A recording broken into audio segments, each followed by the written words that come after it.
Selamat datang di podcast saya. Kali ini saya akan membuat podcast bersama Mas Bayu. Ya, saya Bayu. Di sini mau menemani Kevin untuk membuat podcast. Ya, jadi langsung aja. Di Indonesia itu pandemi itu semakin meningkat, Mas Kevin. Nah, menurut Mas Kevin bagaimana cara menangani COVID di Indonesia ini? Ya, cara menanganinya sebenarnya ya susah-susah gampang, susah juga nih. Karena masyarakat itu susah diomongin. Dikasih imbauan juga nggak sadar, ditegesin ngomel-ngomel. Jadi sekalian mending ditegesin aja sekalian, karena kan kayak ada yang bilang terpaksa lama-lama itu terbiasa. Ada yang ngomel-ngomel, kenapa di mobil sendirian aja harus pakai masker. Kalau gitu kan sama aja kayak nggak bercinta tapi pakai kondom. Jadi ngapain ya? Ketawanya gak usah gitu kan. Biasa. Ya, terus. Ya menurut saya itu nggak pas analoginya, nggak masuk untuk gini. Jadi sekalian semuanya ditegasin aja, pakai masker sekalian. Tapi bukannya gini Mas Kevin ya, untuk menegaskan tentang protokol ini ke setiap masyarakat yang ada di Indonesia kan sangat banyak, meluas. Apakah dengan cara penegasan ini bakal berjalan efektif sesuai yang diminta oleh pemerintah? Dibilang efektif sih belum tentu juga, karena susah juga. Banyak juga kan masyarakat yang ngomel-ngomel nggak pakai masker aja denda 250.000. Sebenarnya kan ya karena mereka sendiri nggak sadar, makanya ditegesin. Jadi masyarakat itu harus ditegesin aja dulu, biar nggak ngelama aja gitu. Nah, Nanti sampai lama-lama sadar gitu. Nah, untuk cara menegasinya itu gimana Mas Kevin? Dengan cara kayak kalau di jalan kan biasanya banyak sekarang yang langsung memberhentikan untuk memeriksa protokol kesehatan gitu. Lah itu kan untuk di jalan, untuk yang di rumah-rumah yang di gang-gang sempit kan banyak juga, kafe-kafe, warung-warung. Itu gimana Mas Kevin cara untuk menegaskan tentang pentingnya protokol buat masyarakat?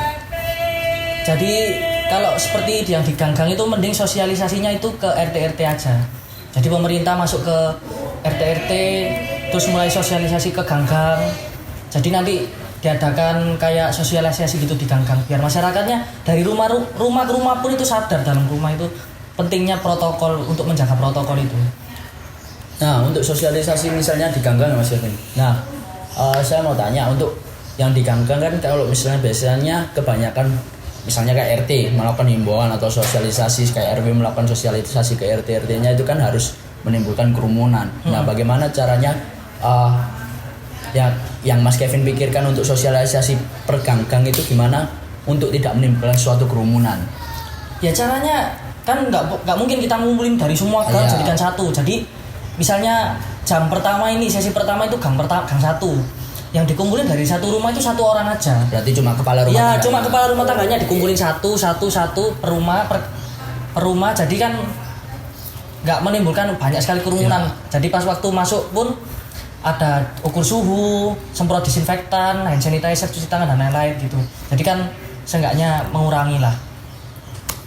Ya Mas Kevin, untuk masalah sosialisasi kan caranya Mas Kevin adalah dengan cara melakukan sosialisasi di kampung-kampung, mengimbau untuk Pak RT itu untuk mengumumkan kepala keluarga dikumpulkan tapi dengan protokol kesehatan yang telah dipatuhi. Nah, tapi menurut saya Mas Kevin, jika misalnya dilakukan seperti itu pun menurut saya belum seberapa efektif. Kita lihat saja misalnya banyak kan Mas Kevin tenaga medis atau orang-orang yang telah mematuhi protokol kesehatan dengan memakai masker itu masih kena. Nah, menurut Mas Kevin gimana caranya untuk biar COVID itu tidak menyebar meskipun kita sudah mematuhi protokol kesehatan? Ya kalau kayak gitu saran sih untuk pemerintah lebih baik jangan cuma ditekesin aja tapi dikasih solusinya juga. Mungkin dari ngasih vitamin, ngasih makanan sehat, sayur. Jadi kan dananya dialihkan ke situ aja mending. Dikasih vitamin, sayur. Ya penyalurannya itu kayak tadi, mulai dari yang kelurahan, kecamatan, ke gang-gang. Jadi solusi ini kan gampang baginya. Nggak asal acak-acakan aja. Jadi kita tahu gitu. Berarti lebih untuk meningkatkan imunitasnya. Iya, lebih ke imunitasnya aja. Selain itu Mas Kevin, kalau menurut Mas Kevin, apakah yang Mas Kevin bilang tadi kan dana untuk disalurkan untuk memberikan vitamin agar imunitas masyarakat tetap sehat. Bukannya sekarang itu pemerintah itu lebih fokus ke dana itu dialokasikan untuk melakukan penelitian untuk vaksin. Bukannya pemerintah lebih memfokuskan ke vaksin itu daripada ke vitamin itu, Mas. Tapi sejauh ini untuk penelitian vitamin aja pemerintah masih kurang kayaknya.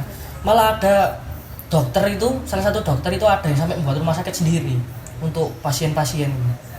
Terus sampai ada juga yang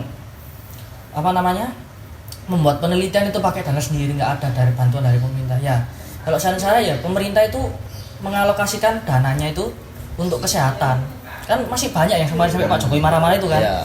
Mending kan alokasikannya itu lebih banyak memang ke vaksin, tapi juga jangan dilupakan. Jangan dilupakan untuk yang lain-lainnya seperti yang ngasih vitamin itu. Ya berarti bisa balance antara vaksin dengan imunitas. Iya, dananya langsung kencengin aja, nggak masalah kan. Ini masalahnya kalau pandemi gini kan ya semua susah, nggak cuma ekonomi kan, nyawa juga taruhannya.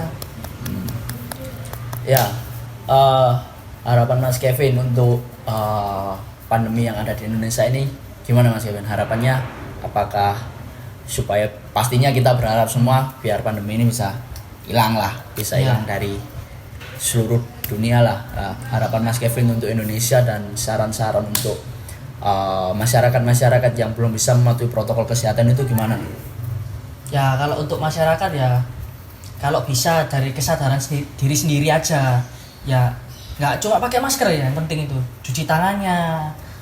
Terus kalau misalnya habis beli apa-apa kan pegang uang kan habis dipegang banyak orang, itu pakai hand sanitizer atau cuci tangan juga.